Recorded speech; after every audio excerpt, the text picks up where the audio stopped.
मुस्तफा, हजरत मोहम्मद मुस्तफा, हजरत मिर्जा गुलाम अहमद की, हजरत मिर्जा गुलाम अहमद की, हजरत अमीरुल मोमिनीन खलीफतुल मसीहुर राबे, हजरत अमीरुल मोमिनीन खिलाफत अहमदिया, शहीदान अहमदियत, असीरान राह मौला, हजरत खातमुल अंबिया, नारे तकबीर, नारे तकबीर।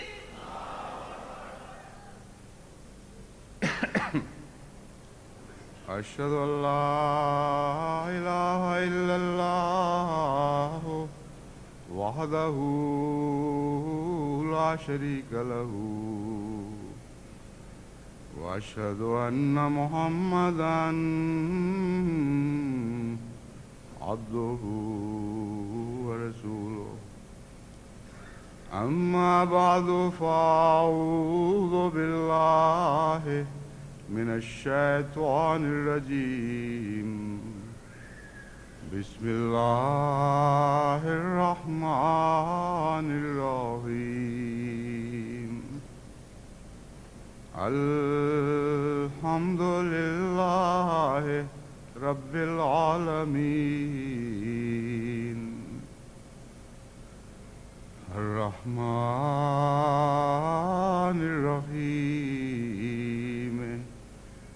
मालिक यौमिद्दीन।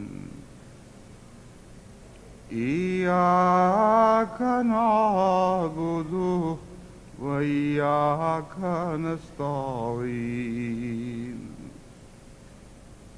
इहदिनस सिरातल मुस्तकीम। सिरातल लज़ीना अनअमत अलैहिम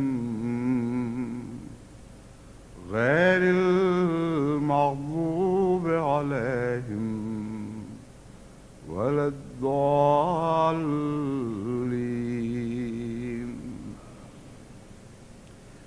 वइज़ क़ाल इब्राहीम रब्बि अरिनी कैफ़ तुह्यिल मौता क़ाल अवलम तुमिन क़ाल बला वलाकिन लियत्मइन्न क़ल्बी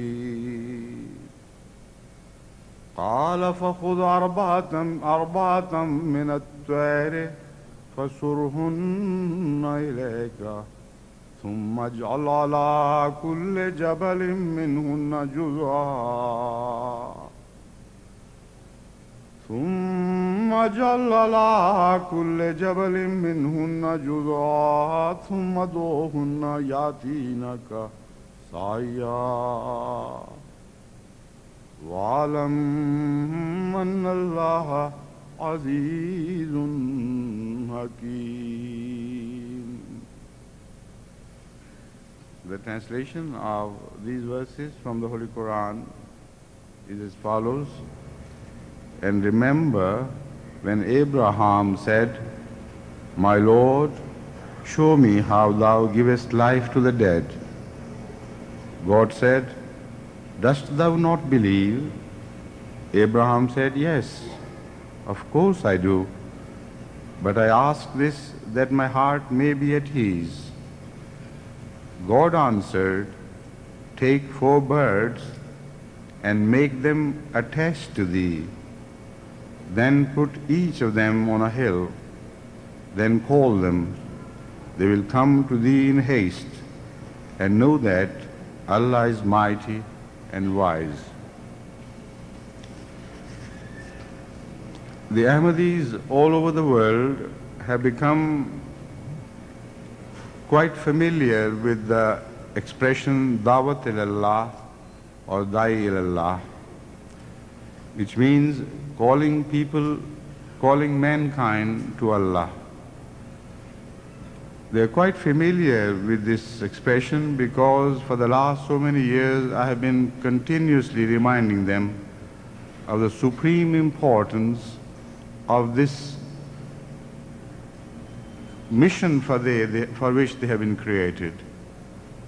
To call to the path of Allah is the best service man can do to man. As such, I have been reminding them throughout and constantly, but I fear that few among them are really familiar with the term in its full sense. Because if they were, all Ahmadis in the world would have become Da'i ilallah by this time. But alas, that is not so. Most of you who hear me, who hear the importance of this most important task that has been entrusted to man, I see many among them, perhaps most among them, are practically unfamiliar with this. They hear and they're impressed, I know. I can see them, their impressions reflected from their faces. They seem to be impressed momentarily. They may have been making resolutions in their hearts, but then when the address is over, when we part company, then they also part company with this task, unfortunately. I have been wondering why. I have been trying my utmost to let you realize the importance of this task, because if you do not pursue this, then none on earth can save the mankind from falling over the precipice of destruction. The world is reaching fast a point of no return. Their backs are turned to God, however much they claim to believe in God, but practically the paths they are pursuing are leading them away from God, not towards God. If that were not so, why should there not be peace? Why should there not be contentment in the hearts of the people in the world? Why should there be growing unrest? Why should there be fear and mistrust? All over the world, man is moving away from peace towards a state of restlessness and lack of poise, lack of contentment, with growing fears about one's future. That cannot happen to a people who either belong to God or who travel towards God.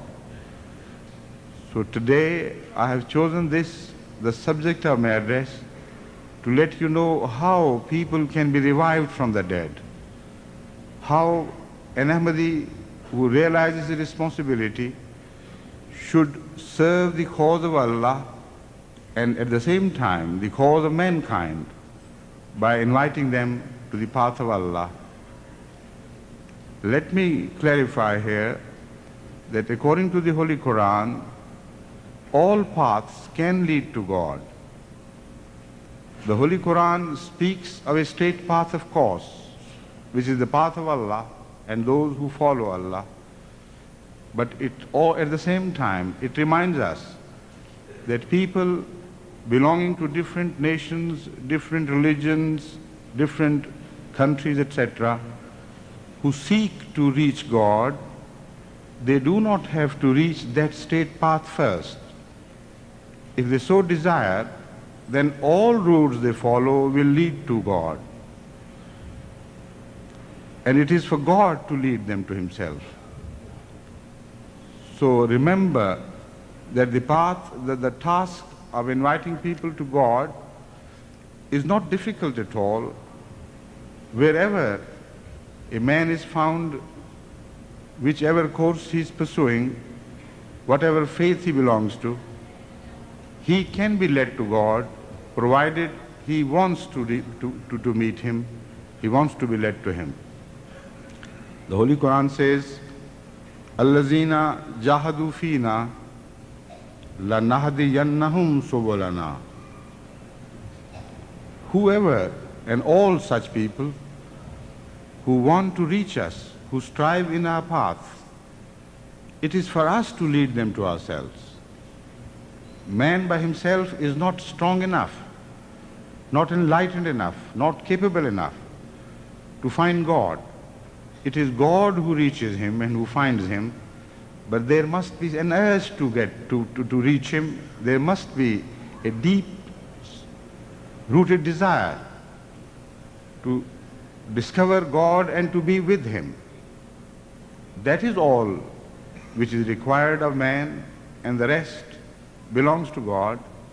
He makes the path available. He makes the journey on that path easy and comfortable, and he is the one who supports people who during their journey falter and make missteps. The only thing necessary, the only single motive force which is required is the sincerity of one's intention, a resolve within everyone that he should find God. So those who call to the path of Allah must kindle that desire to begin with, otherwise their invitation will be falling on deaf ears and unresponsive hearts. I have seen most of Da'in-e-Allah, those who call to the path of Allah, unwisely wasting all their lives on people delivering messages to them without ever realizing that those people on whom they spend so much time and labor, they have no desire to be with God. They are materialistic people. They listen to the speeches and addresses of such Da'in-e-Allah with a measure of interest which is just academic. They enjoy discussions with such people, and they enjoy trying to disprove them. But that is where it ends, and the journey does not go beyond that stage. They keep revolving around the same circle, because there is one thing which is missing, which the Holy Quran points out is highly essential for anyone to proceed towards God. That is, a desire must be kindled in the person's heart, otherwise whichever path he follows, it will not lead to God. So to Da'in-e-Allah, those who serve in the cause of Allah and do want to invite people to Allah, it is highly essential first to kindle a desire in somebody's heart. How can they do it? For that, let us turn to the Holy Quran, and first of all, I will point out that the verse which I have just recited just gives the answer to this question from one angle. Of course, that is not all that there is to it, but the verse which I have recited before you deals primarily with this subject and enlightens us on the way how we should try to revive the people from the dead. Now it's a question of reviving the dead. This is the important thing which has been mentioned in this verse. That is exactly what I have been telling you. If somebody has no interest in God, he is a dead man, or a dead woman for that matter. And the dead do not hear. They do not listen to you. They do not see. How can you revive the dead? This was the question asked by Abraham long, long ago, thousands of years ago. Asked from Allah when Allah appointed him to revive the dead all around him. He was amazed. How could I do that? I'm a humble man who has been rejected by the society all around me, and yet Allah wants me to revive the dead. So he asked in wonder, "Oh my Lord, how do you revive the dead? Let me know. I know your promises will be fulfilled, of course. I know one day those who will follow me will become countless, like the particles of sand or the stars in the heaven. I believe in all that, but please teach me how do you revive the dead?" وَإِذْ قَالَ إِبْرَاهِيمُ رَبِّ أَرِنِي كيف تحيي الموتى. Okay. وإذ قال إبراهيم رب أرني كيف تحيي الموتى. Remember when Abraham, addressing his Lord, requested, "O my Lord, show me how you revive the dead." قال أولم تؤمن. His Lord said, "Don't you believe that that will happen?" قال بلى ولكن ليطمئن قلبي. Of course I know. Of course I believe. But I want to satisfy my heart. I must know how it happens, how it will happen. Then the answer was that take 4 birds and make them begin to like you and love you. When they become fully tamed, not tamed, tamed is not the word enough, when they begin to love you so that they cannot live without you, go to the 4 mountain tops, leave 1 bird on each mountain, and then call them back to yourself, and lo, they will come flying towards you. Some Muslim scholars, the medievalists, they translate this verse completely differently. They translate the word surhunna ilayk as God telling Abraham that take 4 birds, make minced meat out of them, and then take 4 portions of that minced meat and put 1 portion each on 4 mountain tops, and then call them, and the meat will start flying back to you. That is how Allah revives the dead. Now, if you take that message, then it's a strange way of Allah's reviving the dead indeed, of which we have no evidence in nature. We see the revival of dead in so many forms. The dead earth comes to life. Where there is no water, sometimes the life disappears totally, at least to our scene, but then comes shower, reviving showers, refreshing showers, and suddenly the dead earth goes into an outburst of life of all color and all variety. Even the worms begin to appear in the pools of water. Even the fish of some type begins to appear from nowhere. That is how Allah revives the dead. But not by turning birds into minced beef, or minced meat, I should say, and then calling that minced meat to himself and say, "Come hither," and the meat would start flying to Allah. And that is not how we shall be revived after our death. So obviously the message is completely misunderstood. It is a very deep and profound message in the art of preaching, in the science of calling the dead people to life again. And the first lesson and the most important lesson is that if the dead have no care for God,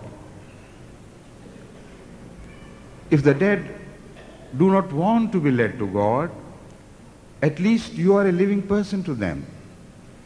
If you make them love you, and because you are godly, because you belong to God, through you they will ultimately be led to God. When they begin to fall into love with you, when they see your charming characters, when you be kind to them in every respect, when you try to help them in the hours of need, when you share their miseries and share your pleasures with them, then they will become so familiar to you that they will willy-nilly begin to love you. Then it's only a matter of calling them to yourself. This is how Allah calls those souls who belong to Him. And that is how you, Abraham, should begin the task of calling to the path of Allah. First, appear to the mankind as a point, as a source of beauty and charm.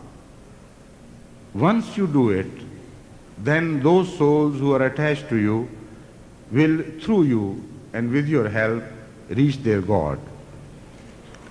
In my vast experience of dealing with successful Da'in ilallah, that is those who call to the path of Allah, I have found this advice to be so correct, absolutely beautifully true. All those who successfully call to the path of Allah themselves have some beauty, some source of attraction. People do not become interested in your message, until they become interested in you. This is the revelation which has been made in this verse. So be interesting, be of service to mankind, be lovely to look at, and then willy-nilly people will surround you, they'll come to you, they would like to be close to you. And as long as you are close to Allah, they are bound to be led to God. This was the answer, this was the formula given to Abraham by Allah thousands of years ago. It is as good today as it was then when it was revealed. So to Da'in ilallah who sometimes ask me, people do not listen. They do not pay attention. I remind that follow the path of Abraham. Follow the advice given to Abraham. Be of service to mankind. Be sincerely interested in the people. And this is the second point which I want to further elaborate. When you tame the birds, when you make animals love you, the secret of your success lies in your interest in those birds. They will not be interested unless you have become interested in them. People I know who tame even lions, if you read their history, you will find that the more they became interested in the lions themselves, more the lions will respond to their love. That is why in a Persian verse, a couplet, it is said, Ish awwal dar dile mashook paida mi shavad, ta na soozat shama, kya parwane sooza mi shavad. That love is born first in the heart of the beloved. Unless there is light burning, the moths will not be attracted to that light. They will not offer themselves to be burnt in sacrifice for their love. So there has to be a source of attraction, and that source of attraction begins with your interest in other people. That is the secret revealed in this verse, because the example which has been quoted is exactly the example. If you study deeper, you will find more and more ways and means to emerge as successful Da'i ilallah, that is the one who calls to the path of Allah. So how the birds are tamed, how even the wild beasts are tamed by the love of man, by the sincere care he has for others.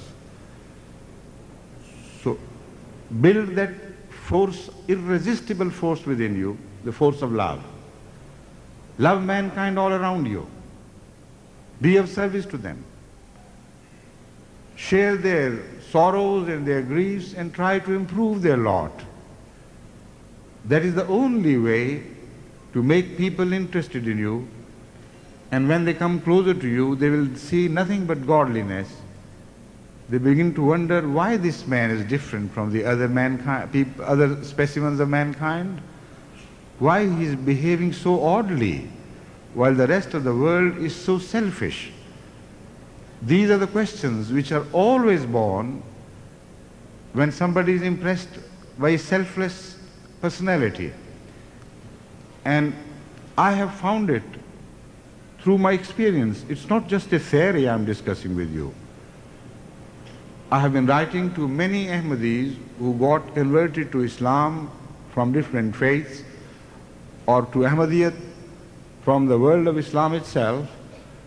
I have been writing to them to tell me how they became Muslim or Ahmadis ultimately, what created the initial interest. And almost invariably, of course there are exceptions, so I said almost invariably, they became people interested first in Ahmadis and then in the faith. You heard the day before a statement of a member of parliament here who spoke so laudably of Iqbal Khan. The name Iqbal Khan started resounding in the hearts of so many people here. He went on and on describing to you a Dai ilallah, a taxi driver, a mere taxi driver, who had impressed this member of parliament of Canada so much that the first thing he shared with you of his views of Ahmadiyyat was his experience with Iqbal Khan. During the time that he was driving him to the airport, all the time he was introducing Ahmadiyyat to him. So once people become interested in you, they also become interested in your method. That is how the story of Iqbal Khan began. The member of the parliament became interested in him first. He appeared to be a different sort of taxi driver than the rest. He became intimate with him, started talking and sharing his views with him, and suddenly it gave an opportunity to Iqbal Khan to unload his message of Ahmadiyyat to him. So unless you have that personality which makes people love you and become interested in you, it is not possible for you. You can't even genuinely dream of being a successful Da'i ilallah. That is the secret which was revealed to Abraham. This is how I revive the dead. That is how you are going to revive the dead.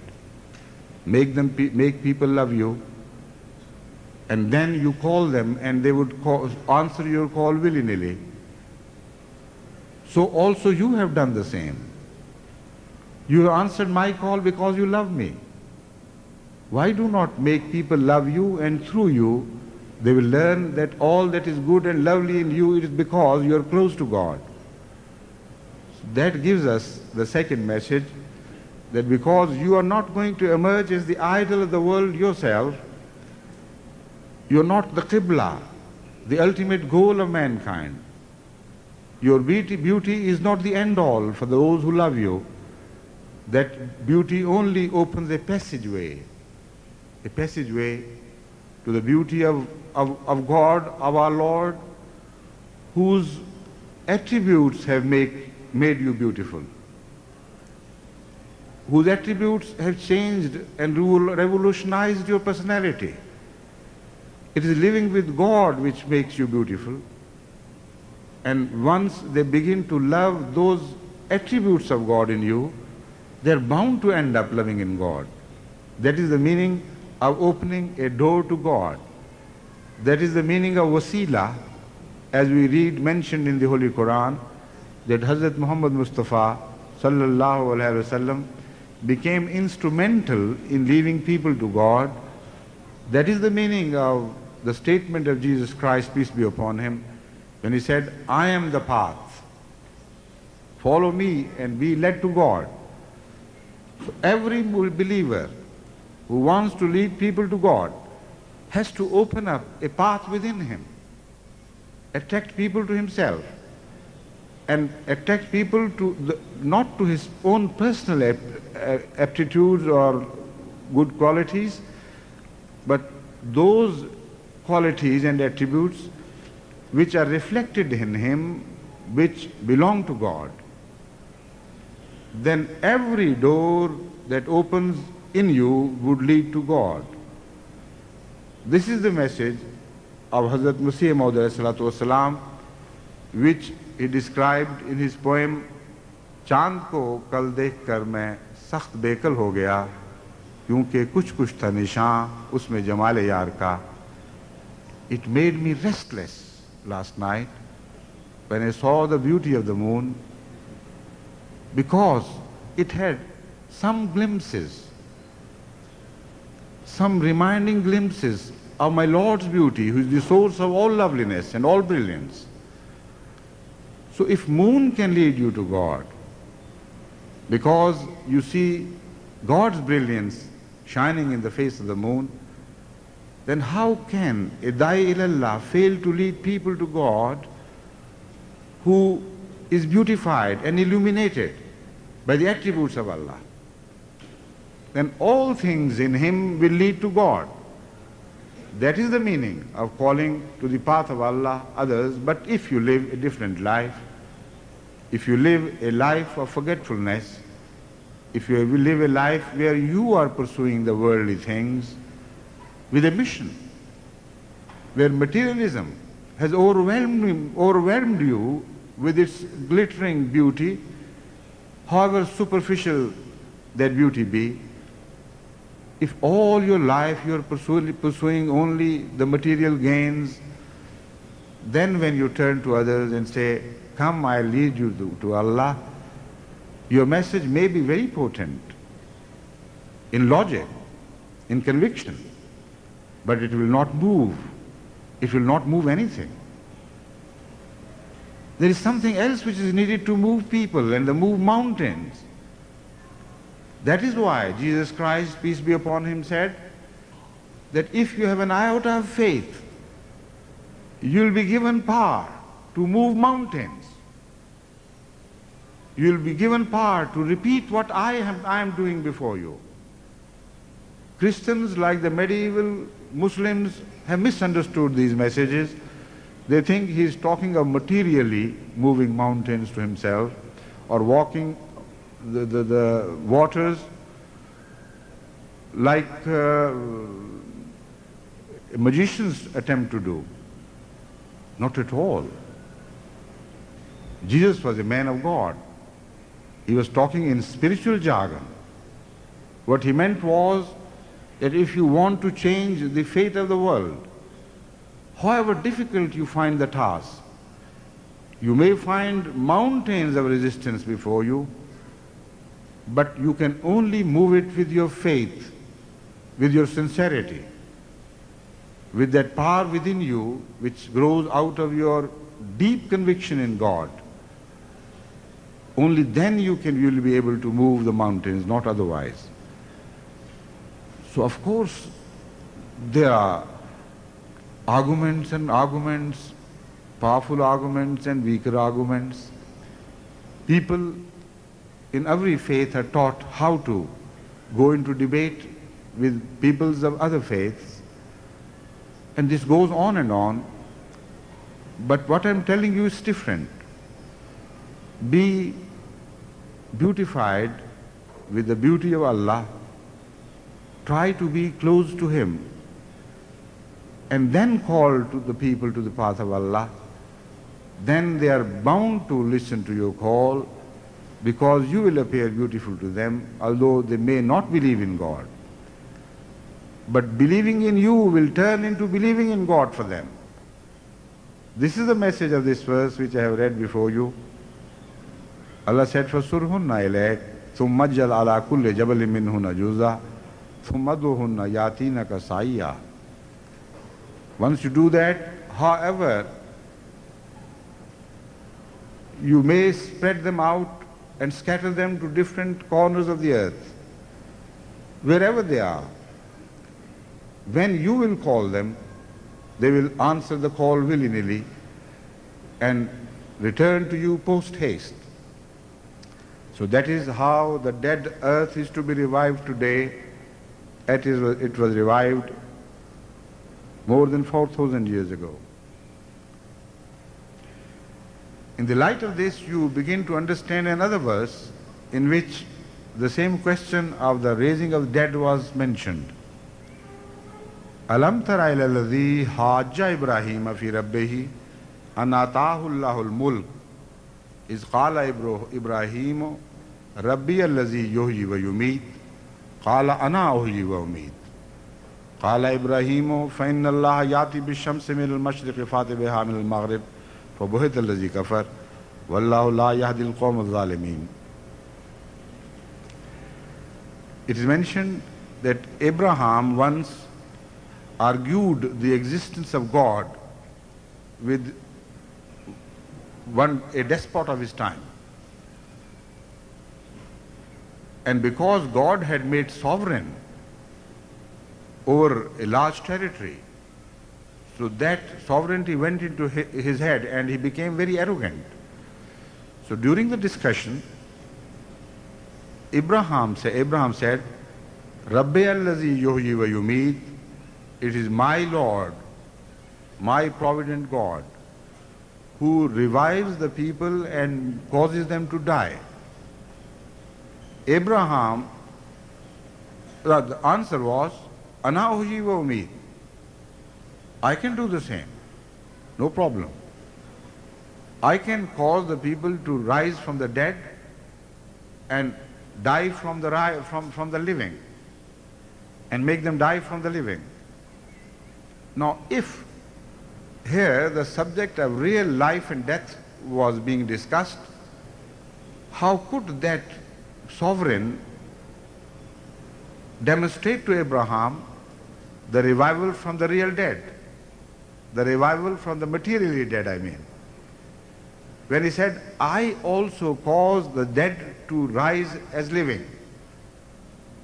Obviously, they were talking a different language, a different jargon, which was metaphorical discussion. And Abraham there said, now in response to this, Abraham said, my Lord brings the sun from the east and makes it set in the west. Can you do the same? Then he was nonplussed. Now the question is, Abraham argued with him on a phenomenon which was material, which was visible. But he did not answer him back on a phenomenon which was invisible.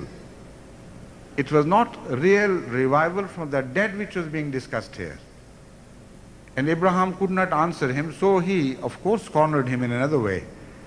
But that question must have been hanging within his heart as an unanswered question. That is why he prayed to Allah that in such a situation, what can I say?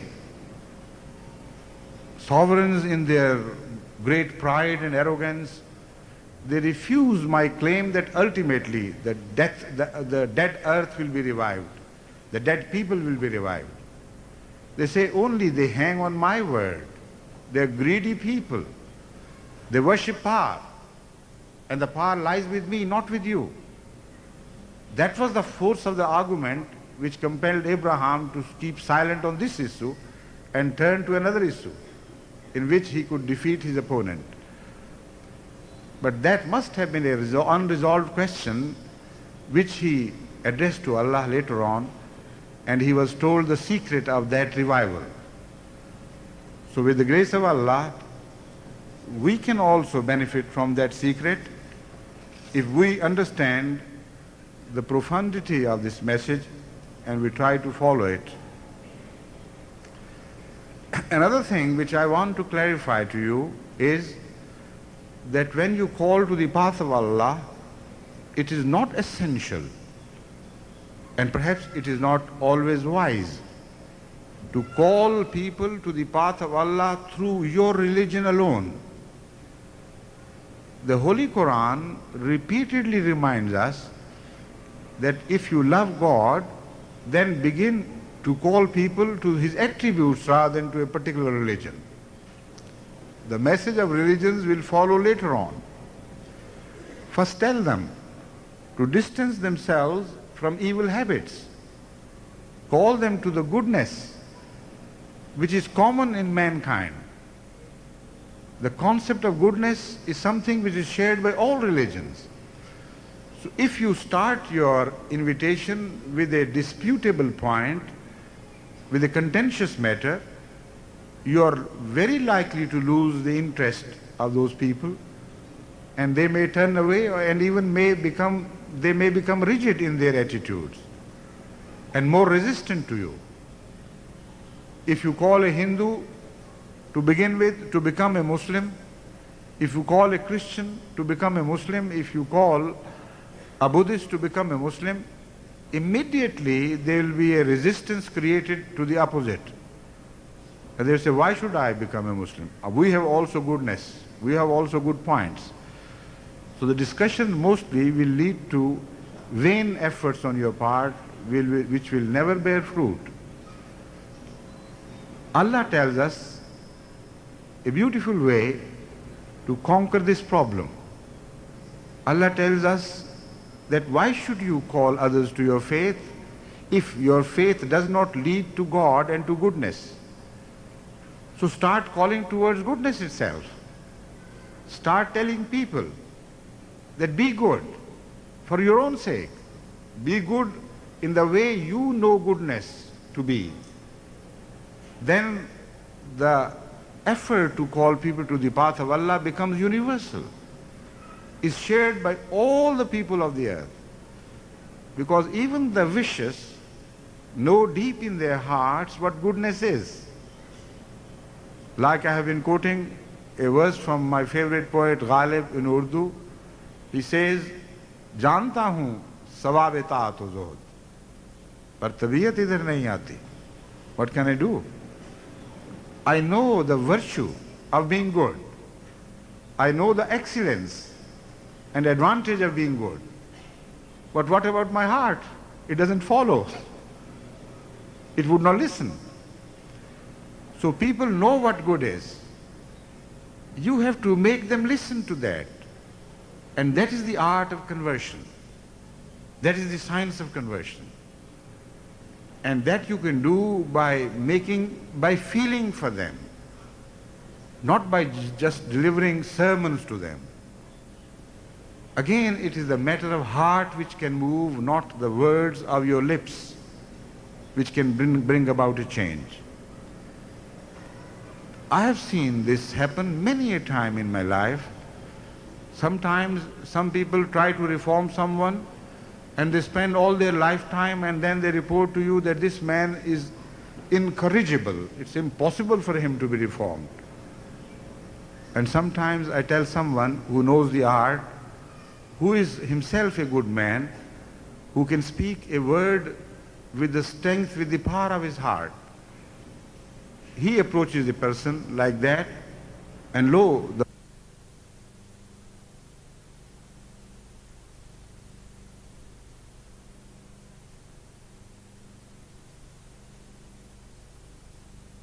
hundreds of incidents from the life of Hazrat Masih Maud alayhi salatu wasalam, the founder of the Ahmadiyya community. He had many wonderful companions. The most brilliant among them was Hazrat Khalifa Nuruddin, who became Khalifa later on, but at that time he was called Hakim Nuruddin. He also had that weight in him, that power and strength to call people in simple words, but to be able to move them. But as compared to Hazrat Masih Maud alayhi salatu wasalam, of course, he stood in the second tier, not in the first tier. So how at different levels the power of heart changes and rises to a different level. To demonstrate this, one of the companions of Hazrat Masih Maud alayhi salatu wasalam once related that he had a friend of his who was alcoholic and so deeply addicted to alcohol that no amount of persuasion, no amount of sermons or recitations of the Quran could change him. He took him from a holy man to a holy man, a wise man to a wiser man, and tried to have him persuaded that this is a bad habit, it will destroy him. He was a very good friend of his, so he cared so deeply for him. He took him from place to place until he thought of taking him to Qadian. He took him to Qadian and took him to the clinic of Hazrat Hakim Nuruddin, because it was told that he has the greatest influence on people. So he sat with him, he started talking to him on the good points and bad points of alcohol and this and that. So after a long discussion, when they walked out, he looked at his friend, seeing any signs of change. He smiled back and said, "Nothing has happened. Forget about it." He said, "I know what he meant. There is nothing new to me. What was he teaching me? I already know it's bad. So how could I leave him after he told me again and again and again that it was bad and bad and bad again?" So he said, "All right, before leaving Qadian, let's go and see Hazrat Mirza Sahib, the founder of the Ahmadiyya community as well." He said, we sat with him only for a few minutes. He didn't give a lecture on the bad points of alcohol. He spoke just to be good, to be nice, to be good human beings. And then he left. And he said, when we walked out, he was so overwhelmed by emotion that his personality was undergoing a reformation and transformation. He turned to him, he said, "I have resolved never to touch liquor again."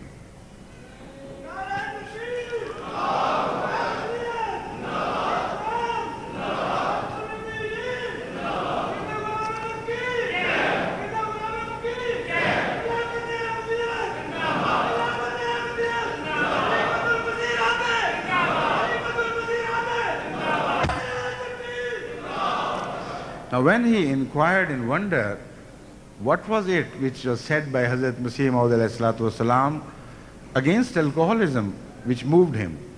He said nothing. Only his overwhelming piety, the goodness in him, was irresistible. I knew I could not resist it. It just penetrated through me, deep into the recesses of my heart. And here I am, a completely different person from the one who walked in to meet him. And he also relates that never again he touched a drop of liquor, and his whole personality was completely changed. So this is the meaning of Dawat ilallah, in the sense, then try to change the people's habits and lots. He was not invited to Ahmadiyyat. He joined Ahmadiyyat of his own accord. But why? Because he knew Ahmadiyyat was good. It lived for the sake of goodness. It wanted to transform the face of the earth from evil to beautiful, beautifully good. And that is the secret of Dawat ilallah from another angle. You should call people to goodness to begin with. The Holy Quran is full of such references. For instance, it reads in Surah Al Imran, verse 105, وَلْتَكُمْ مِنْكُمْ أُمَّةٌ يَدْعُونَ إِلَى الْخَيْرِ وَيَأْمُرُونَ بِالْمَعْرُوفِ وَيَنْهَوْنَ عَنِ الْمُنْكَرِ وَأُولَٰئِكَ هُمُ الْمُفْلِحُونَ. And let there always be among you a body of men who should invite to goodness, and enjoin virtue and forbid evil, and it is they who shall prosper. What a clear message, without the least ambiguity. You want to prosper in your pursuit to change the world around you, and this is the way to do it. You need no argument, and you must not indulge in arguments regarding goodness. Just deliver the message with the force of your heart, the force of your sincerity. Speak from the depth of your heart, and if you feel that the response is not good, show it with grief on your face, with concern. This is the power of mothers over their children. Fathers, of course, are more disciplinary. They even punish, and they can forcibly change a boy's habit, attempting they attempt forcibly to change the boy's habit. But I have seen that mother's love has far more power over her children, because when the children do not listen to her, they read a message of grief and sorrow and helplessness. It is so overwhelming. It sinks deep into their hearts. They may not comply with the orders there and then immediately, but they keep on thinking.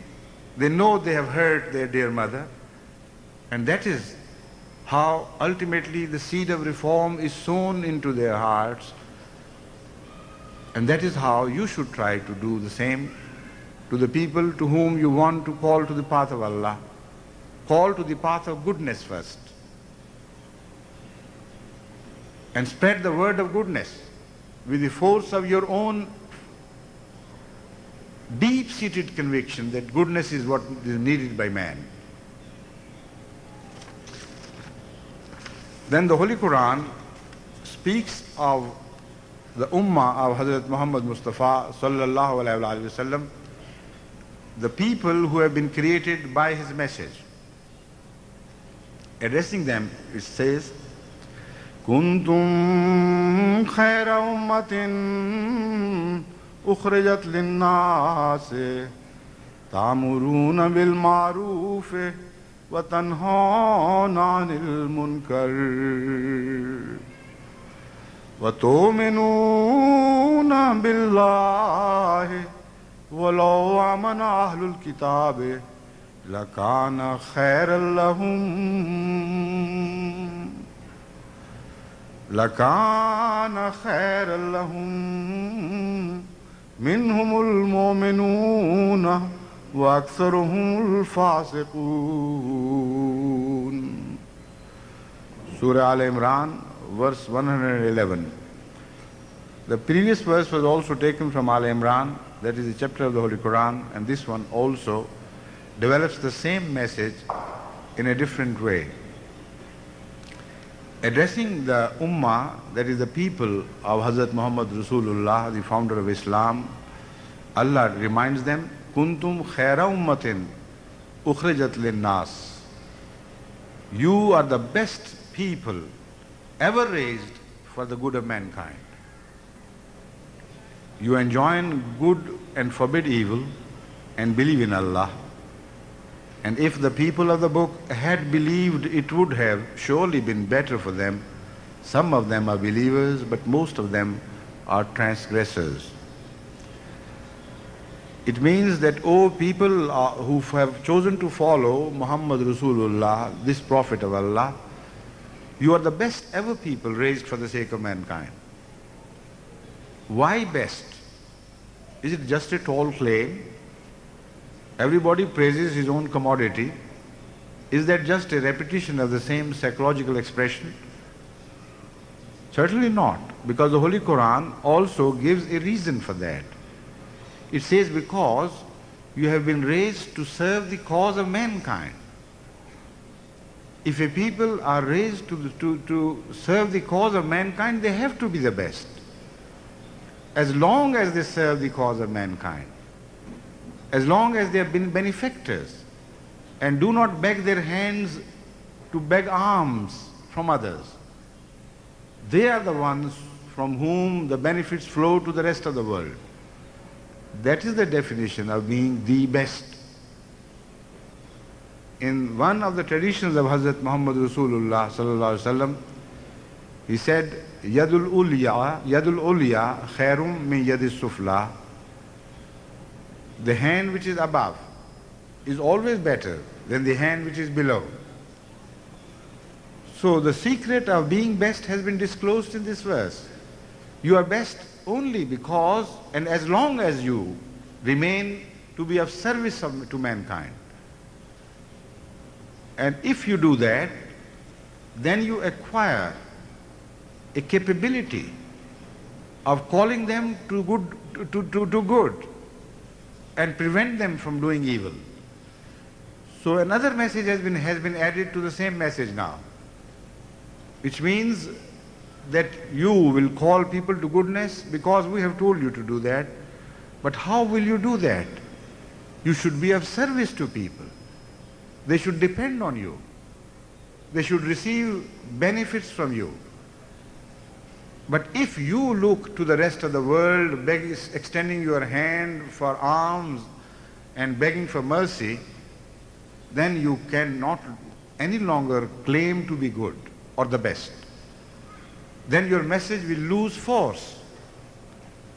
So all those who depend on others for their survival, for the good things of this life, they lose something of that quality within them which makes them deliver the message of goodness to others.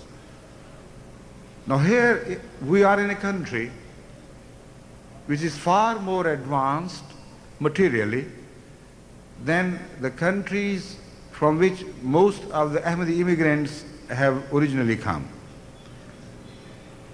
There is an underlying psychological attitude in the people around you. Out of their kindness, out of their civilized behavior, they may not go on rubbing at you the point that they are superior. You have come to their country. You have to come to their country seeking a better way of life, as if you are beggars and those are the ones who give you alms. Now this is coming in too strong, I believe. But this is the underlying attitude of superiority in all such cases, in individual cases as well as national cases. And when you in any way are indebted to a people, your message will lose force and strength. That is the secret which has been revealed in this verse. So try to be good to others in a way that they find that you have upper hand in the matter of benefits flowing from you to them. Keeping that in view, I would remind you that even in the richest societies, there are people who are in need. There are hundreds of thousands of Americans who in the chilliest winter do not find a shelter over their head. They are forced to sleep in the cardboard houses open in the streets and roads of America. Nobody takes pity on them. There are hundreds of thousands of misery-stricken people who have been just written off the hubbub of American life as matters who deserve to be relegated to the dustbins. And they are large dustbins, always growing in size in the developed Western world. Wherever you go, you will find these human dustbins where people have been totally ignored, as if they do not have any right to humanity at all. You can be kind to them. You can show mercy to them. You can go to the prisons and try to help the criminal reform themselves. That is one way of having a hand which is above. Again, there are so many things in guidance in which, although material gain cannot be obtained from you or hoped for in relation to you, yet there are many things with which you have been blessed. And some of those I've already discussed: better qualities, sincerity, truth, and better homes. Homes which are built to provide peace. So they are superior to you in material ways, of course, but there are so many things which they stand in need of. You can provide them. So there must always be a flow of goodness and benefit from you to them. Then you can call them to the path of goodness, and then they will respond to your voice. This is what has been said. Kuntum khaira ummatin ukhrijat linnas. You are the best people because you are of benefit to mankind. And because you are a benefit to mankind, they are in a better frame of mind to listen to you. Ta'muruna bil ma'ruf wa tanhauna 'anil munkar. And as such, when you invite people to goodness and to prevent them from following evil things, وَتُؤْمِنُونَ بِاللَّهِ, and then you believe in Allah. Now, having said that, nothing is further pursued here in this matter. Everything is left open for you to imagine. When I went through this verse, I said, where has it ended? It tells us we are the best people, built for the sake, created for the sake of mankind. It tells us we invite people to goodness, and also we prevent them from doing bad things, and then we believe in Allah. What does it mean? The meaning is that because you believe in Allah and because you are all this, because of your belief in Allah, remember this, that is the dividing line between you and them. They are no longer good. They are running away from God and pursuing the dead matter because of their lack of belief. So stick fast to your belief without an unshakable faith in God, because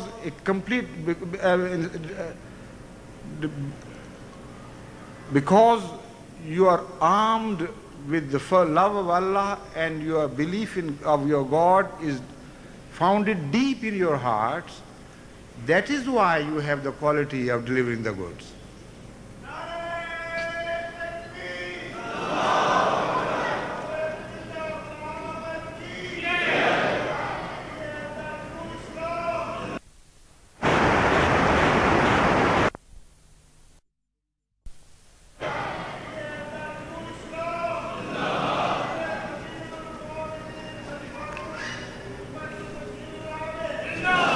So stick fast.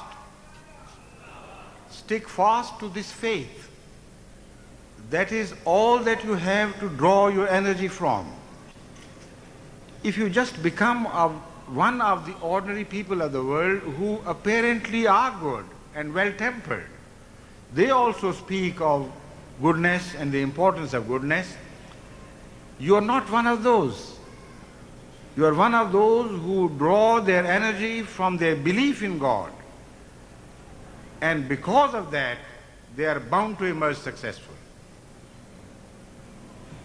As such, having said that, the Holy Quran turns to the question of Ahl Kitab, the people of the book, and says, وَلَوْ آمَنَ أَهْلُ الْكِتَابِ لَكَانَ خَيْرًا لَهُمْ. You may see many good habits among the people of the book, both Jews and Christians.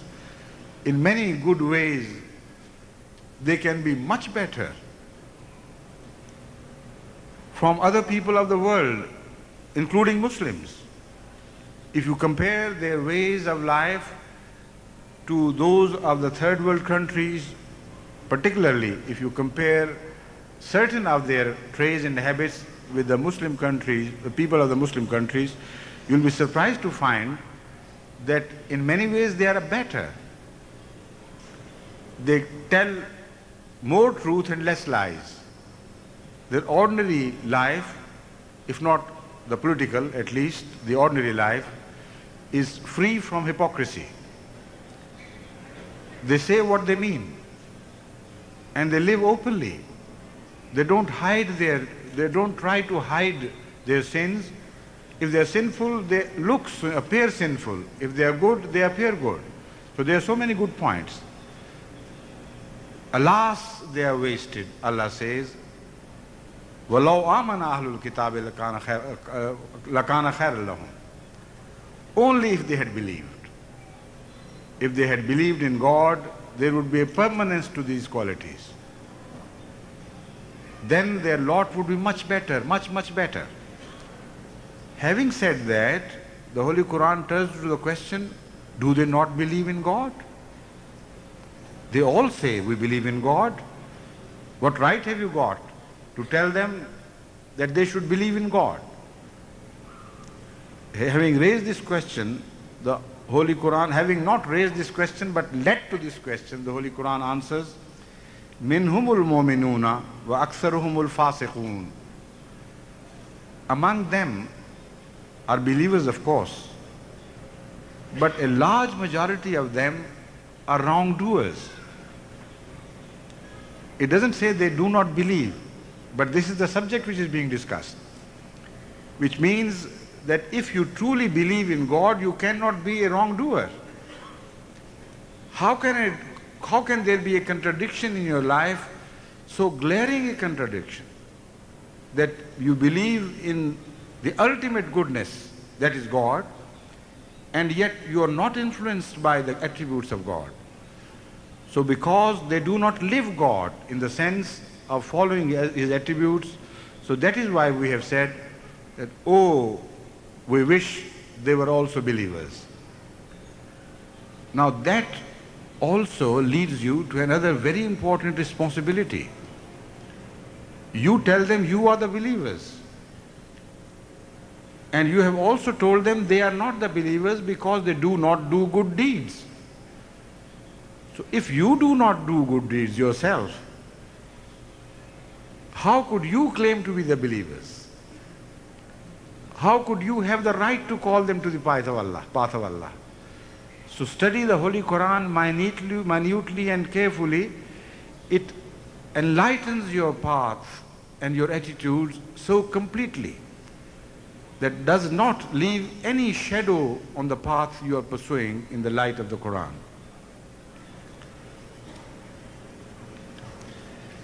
Now turning to the believers themselves, the Holy Quran says, وَالْمُؤْمِنُونَ وَالْمُؤْمِنَاتُ بَعْضُهُمْ أَوْلِيَاءُ بَعْضٍ يَأْمُرُونَ بِالْمَعْرُوفِ وَيَنْهَوْنَ عَنِ الْمُنْكَرِ وَيُقِيمُونَ الصَّلَاةَ وَيُؤْتُونَ الزَّكَاةَ وَيُطِيعُونَ اللَّهَ وَرَسُولَهُ أُولَٰئِكَ سَيَرْحَمُهُمُ اللَّهُ إِنَّ اللَّهَ عَزِيزٌ حَكِيمٌ. And the believers, men and women, are friends one of another. They enjoin good and forbid evil, and observe prayers and pay the zakat and obey Allah and His Messenger. It is these on whom Allah will have mercy. Surely Allah is mighty and wise. Now I know we are pressed for time, so I'm going to try to be very brief from now on. But here I want also to point out that the believers which have been depicted in this verse are told to have their own natural choices of friendships. Some believers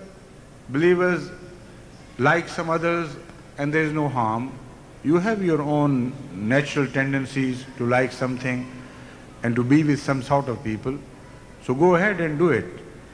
But there must always be some characteristics in common among you. And these are the characteristics mentioned in this verse. All of those, in whatever style of groups they fall and be apparently divided, have some things, some characters in common, that is, يَأْمُرُونَ بِالْمَعْرُوفِ وَيَنْهَوْنَ عَنِ الْمُنْكَرِ. They always call to the goodness and always admonish you not to follow the path of evil.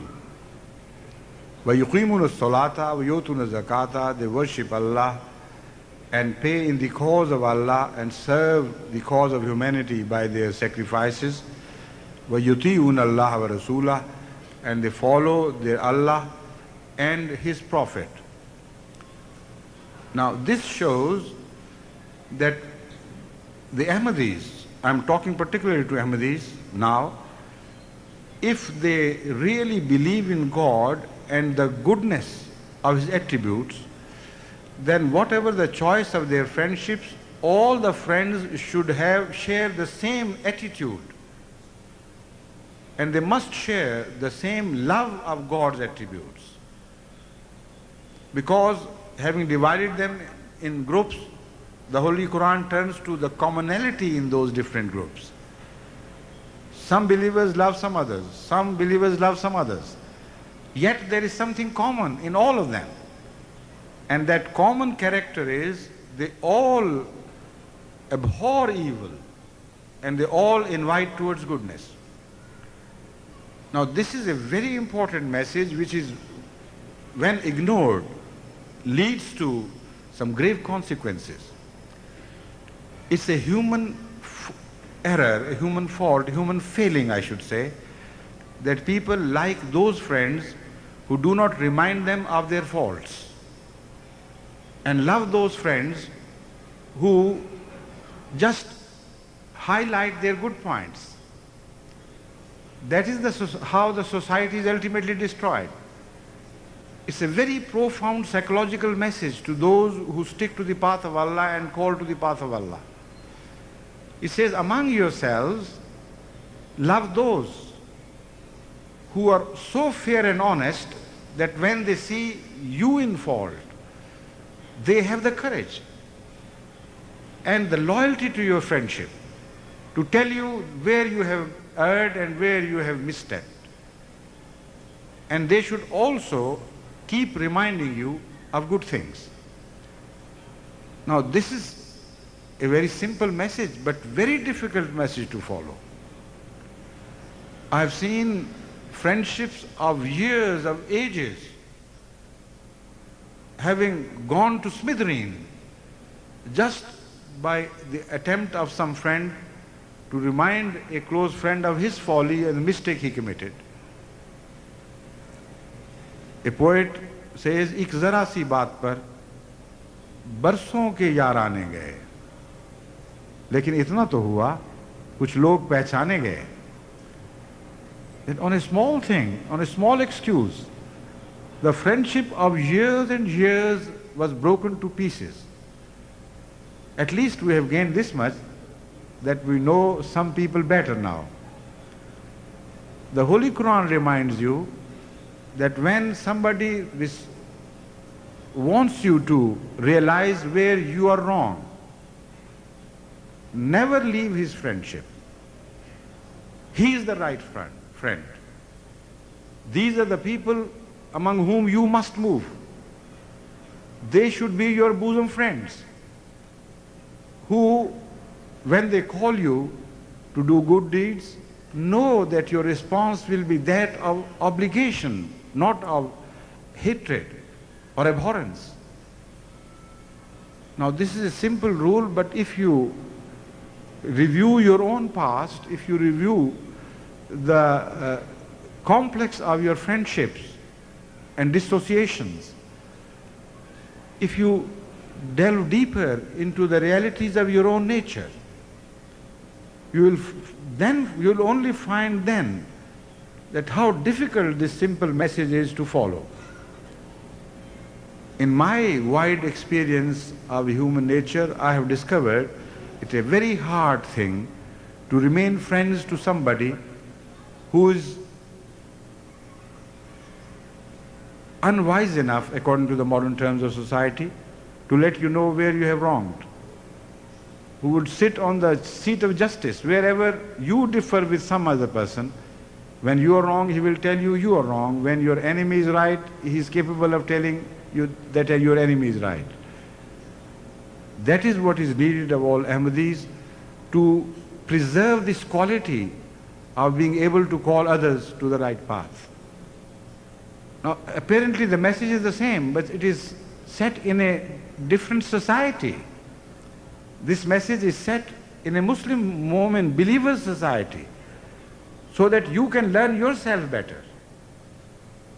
When you go to the other societies and call them to the goodness, prevent them from doing good things, you never learn where you stand in relation to others. But when you move among your own friends from among the believers, and when you respond them softly and lovingly to their attempts to reform you, then you are the right person. Then you are capable, then you are entitled by God to call others to the right path, not otherwise. So it's a very important message. I hope all Ahmadis will follow this message and keep it dear to their lives. If they then begin to survey their own surroundings, their relationships, then they will also be able to speak to their friends, their close ones, to improve their quality of life, and then they will also be inviting them to your criticism of your style of life. But before I end this address, I had many other points to discuss, but I know the time is short.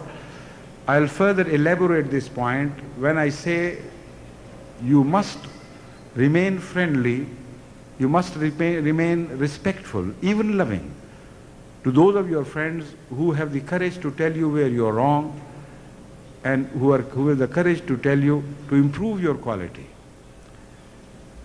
But how to tell you? How would you tell others? This is the question. That is not done with an attitude of arrogance, as if you are speaking from an ivory tower and telling them you are wrong. It is not at all done like that. It is done in a very different style to which we have been led by Hazrat Muhammad Mustafa sallallahu alaihi wasallam. He says, Al-Mu'minu miratul mu'mine. A believer is the mirror, looking glass of another believer.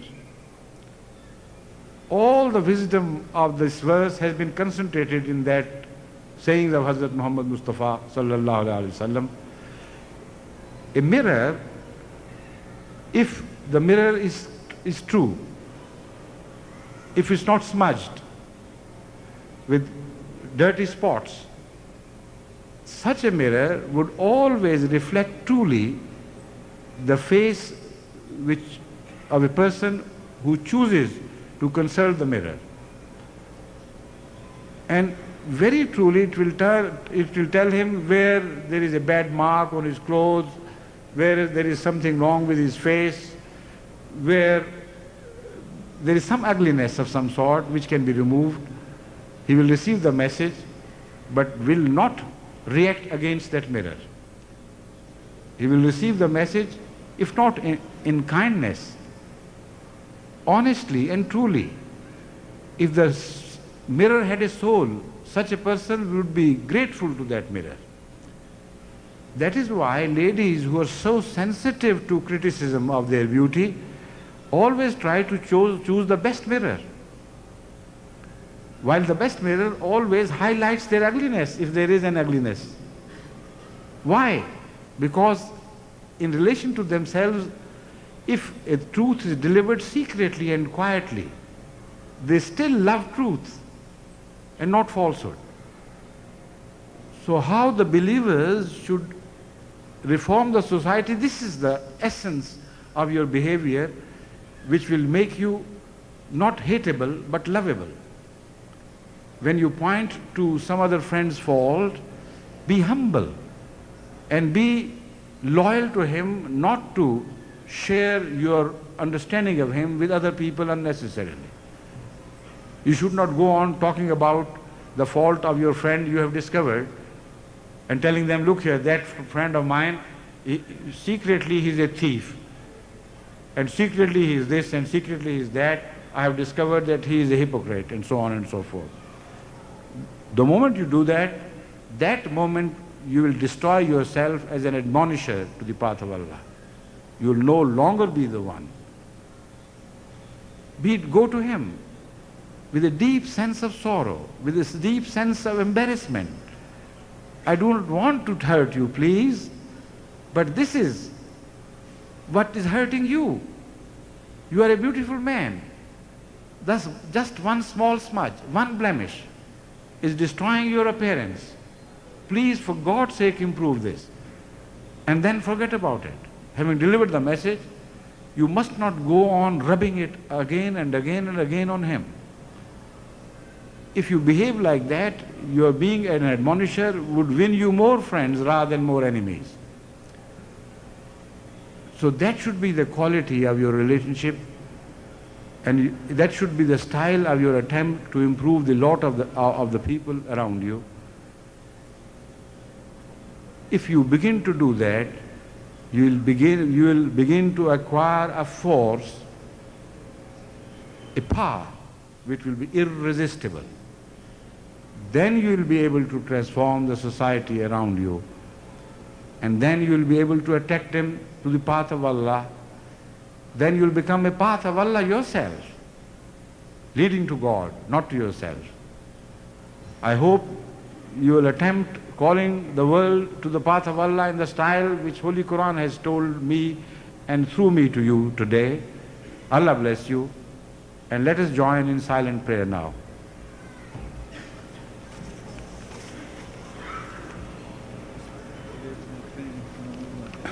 Achha. I've just been informed that in Canada there are 6 other chapters: Vancouver, Edmonton, Calgary, Toronto, Maple, Ontario, and Winnipeg, who are sharing this address today with us. Among other countries, there is France and United States and Japan, who are sharing these moments with us. Allah bless them, and I convey on my behalf and on behalf of all of you my assalamu alaikum to them. Allah be with them, and may they benefit not only temporarily but permanently from what I have been trying to say to you and to say to them. Now with that last message, is there anything else to be announced? No prayer, etc.? Tell me about prayer. 10-15 minutes we will go upstairs and they will Okay. Another announcement before you join me in silent prayer is that the Salat Zuhr, that is the Zuhr prayer, will be said 15 minutes or around 15 minutes after we are finished here. In the same hall? In the same hall. So those of you who have their ablution intact, they can keep sitting here waiting for my return, and those who have to go and refresh their wuzu, they may do it as quickly as possible. And before I end this address finally, let me express my gratitude to Allah, which I have always been expressing, and to you, all of you, who have taken such pains to make this conference very successful. Ahmadi workers of all ages, men and women alike, have been waking up for many, many days, almost entire 24 hours they were in service, and they have done the job so beautifully and so meticulously that I was always impressed, not just impressed, but whenever I see an Ahmadi worker serving the cause of Allah, my looks turn into prayers. My heart melts for such a person and with his love. So I hope this should be our response to all the workers who serve the cause of Allah in any way. Allah bless you all. Alhamdulillah, this session is coming to a successful close. Let's join in prayer now.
Ameen.